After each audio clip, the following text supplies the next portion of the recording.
হাম তো আপনারা জানেন কি অবস্থা এখন ছিল, যাক সবার প্রচেষ্টা আমরা মোটামুটি একটা কন্ট্রোলের মধ্যে আনতে সক্ষম হচ্ছি, কিন্তু এখনকার হাম কিন্তু খুবই তীব্র। অনেক বিজ্ঞজনদের মতে পুষ্টির অভাবই এই ঝুঁকিপূর্ণ হামের প্রভাব বৃদ্ধি করেছে। জন্মের 1 ঘন্টার মধ্যে শিশুকে মায়ের শাল দুধ খাওয়ানো এবং 6 মাস পর্যন্ত শিশুকে মায়ের দুধ খাওয়ানো, 6 মাস পরে দুধের সাথে অন্যান্য আমিষ জাতীয় খাবার দেওয়া। একটা কথা আপনাদেরকে বলি, ভিটামিন এ খাওয়াচ্ছি, ডি খাওয়াচ্ছি, আমরাও যারা বয়স হলে বিদেশে ডাক্তাররা বলেন একটা ভিটামিন খেতে। একটা ভিটামিন যদি 1 ফাইল ভিটামিন খেলে যদি জীবন চলে যেত, তাহলে তো আমরা সার্থকই হতাম যে 1 ফাইলই আমাদের জীবন পুষ্টিতে পড়ে যাবে। এটা কি হয়? এটা কোনোদিন হয় না তো। বাট মায়ের দুধ কতক্ষণ পর্যন্ত যায়? আপনারা তো নিশ্চয়ই ডাক্তার। মায়ের দুধের যে কার্যকারিতা শিশুর উপর বা আমাদের জীবন বৃদ্ধির উপর, এটার কি কোনো শেষ আছে? যা গঠন করে দেয় এটাকে আমরা ক্যারি অন করি আমাদের ফিউচারে, এর কোনো বিকল্প কিন্তু নাই। কিন্তু দুর্ভাগ্যজনকভাবে বলতে হয়, এখনকার মায়েরা ব্রেস্ট ফিডিং এ অভ্যস্ত না, দিন দিন কমে আসতেছে।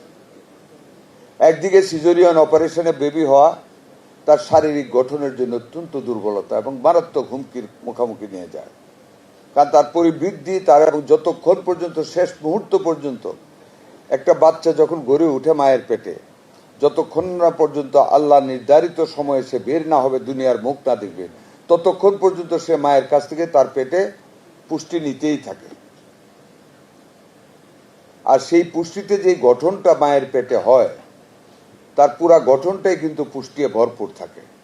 কাজে আমার অনুরোধ থাকবে আপনাদেরকে, যারা আমাদের নেতৃবৃন্দ কর্মীবৃন্দ ঘরে ঘরে যান, মায়েদেরকে বলা যাতে করে বাচ্চাদেরকে 6 মাস থেকে 1 বছর পর্যন্ত বুকের দুধ পান করান। আমাদের অশিক্ষিত গ্রামীণ মহিলাদের মধ্যে এই রীতিটা এখনো চালু আছে।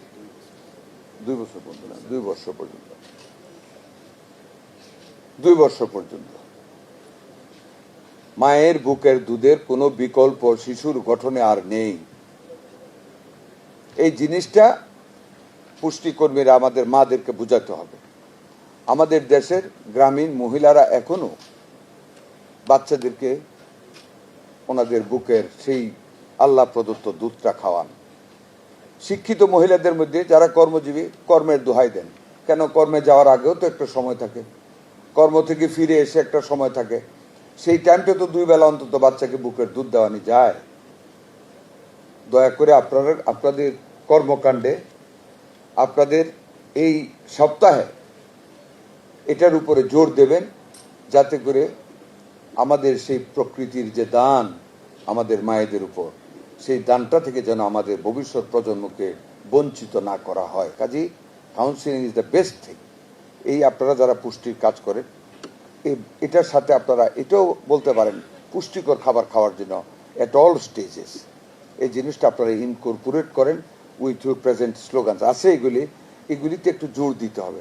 খালি ভিটামিন এ আর ডির কথা বললে হবে না। ভিটামিন এ ডি একবার খাওয়াবেন, 6 মাস পর এটার ইফেক্ট চলে যাবে। আর মায়ের দুধের পুষ্টিকর খাদ্যের ইফেক্ট কিন্তু যায় না।